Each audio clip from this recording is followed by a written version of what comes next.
It's amazing. And by the way, dry mouth is the last signal of dehydration. So if you're thinking, yeah, but I'm not thirsty, yeah, that's the absolute last sign. Yeah, if you have yellow urine, that's a great sign that you're dehydrated. Although if you drink alcohol, your urine will come out clear. That's because your body is so desperate to get that stuff right back out of your body. So it just pulls all the water to get that out. So right, if you're drinking alcohol or a lot of caffeine, your body is gonna, it just further dehydrates your body.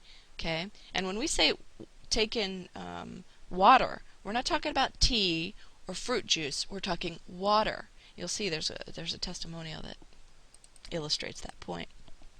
Okay, so chronic dehydration, also, we always learn, right, that most diseases are stress related. Well, doesn't it make sense that chronic dehydration is going to put your body in a state of constant, consistent stress? It's feeling like it's, in some sort of a desert or something, right? It's constantly in a state of stress. It's going to bring on and further exacerbate any kind of disease or, problem that you got. So I'd like to ask you, do you know anybody with allergies, asthma, anginal pain, arthritis? See, I'm only on the A's, right? We could go on and on. Back pain, heartburn, fevers, morning sickness, high blood pressure, high cholesterol, obesity, migraine, sexual dysfunction, constipation, whatever. Probably, I'm just guessing here, you probably know somebody with one of those things, right? Okay, let's go into exactly how water affects every single one of these things.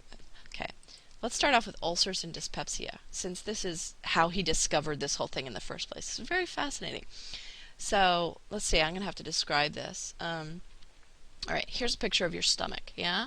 You've got your esophagus, right? It goes from your mouth down to your stomach, right? Your food travels down.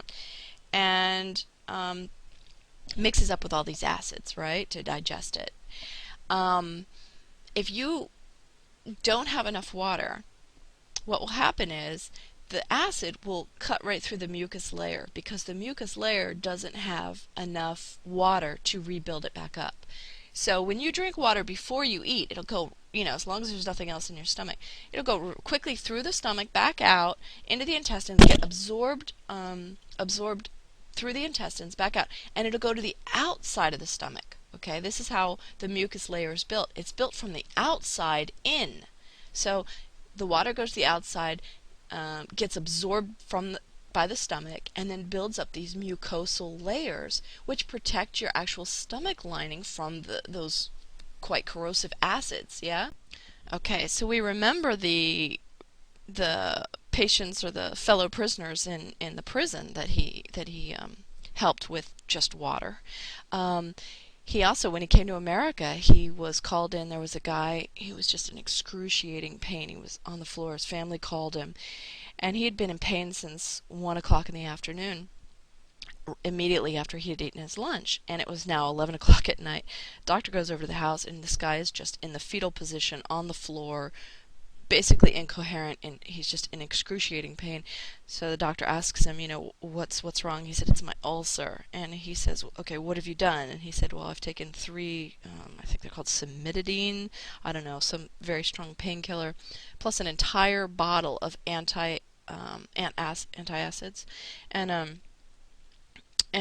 he was just in excruciating pain.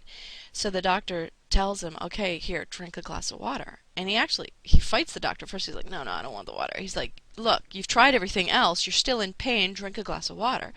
So he drinks 1 glass of water. And then he says, okay, now you need to drink another glass of water. Like 5 minutes later, he drinks another glass of water. And his pain starts to alleviate. And then he makes him drink 1 more glass of water. And in 20 minutes, his pain was completely gone. So, it's just another example of how simple it really can be. And so it's funny, here I was tooling around the website, the internet, and I found this family doctor website, and I looked up ulcers and so forth to see what's their take on it. And here's what they say. They say, a medicine that cuts down on the amount of acid in your stomach might help your pain. This medicine can also help you if you have acid reflux disease. The medicines for dyspepsia most often have only minor side effects that go away on their own. Some medicines can make your tongue or stools black. Some cause headaches, nausea, or diarrhea. Um, And what else to say? If you have side effects that make it hard for you to take medicine for dyspepsia, talk to your family doctor. Your doctor may have you take a different medicine or may suggest something you can do to make the side effects less bothersome.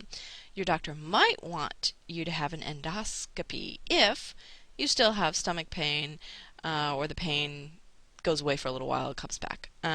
In an endoscopy, a small tube with a camera inside it is put into your mouth and down into your stomach. Then your doctor can look inside your stomach to try to find a cause for your pain. Okay, I mean, could we get a little more complicated, please? And, black tongue is only minor side effect. Okay, try explaining that to your spouse. Um, and they call it what? Acid reflux disease? I mean, they just they throw that word around like it's nothing. I mean, you know what? It is nothing. Disease is just a temporary state of dis-ease. That's what it is. But I know I've been conditioned since I was a little kid. Disease. There's no cure. You've got it forever, right? And I think that's what runs through most people's mind. Oh, you've got acid reflux disease. No, it's just a temporary state of dis-ease. It's your body telling you that something's wrong. You need to change something here. Yeah? So let's listen. Now here's something interesting. A word about Helicobacter pylori, yeah? This is what most doctors blame ulcers for, yeah? They call the little guy holding the paper, I don't know if you can read it, it says, a cure for infectious ulcers. So ulcers are infectious now? Like, I don't even know what they're trying to say with this. But anyway, they're saying that there's this bacteria that causes ulcers. No, this bacteria is in all of us. In fact, it helps us to create vitamins. I mean, this is such junk science. I'm just amazed. I mean, I don't know. I feel almost sorry for some of the doctors because, hey, I'm just Joe Schmo. I mean, I was trained as a CPA, not a doctor. And I feel like I know more than they do. And I just, and now you do too. It's just embarrassing. I mean, they got to start feeling really embarrassed by this. I mean, this is junk medicine. And they're killing people doing this. It's just, I'm sorry, I get mad. I just do. So anyway, so they're saying that this bacteria is the problem. Well, let me give you a little analogy. It's kind of graphic analogy, but have you ever heard of when they use maggots to clean a wound, yeah, and they do this in the hospital. Okay, great. They're turning back to nature. This is good.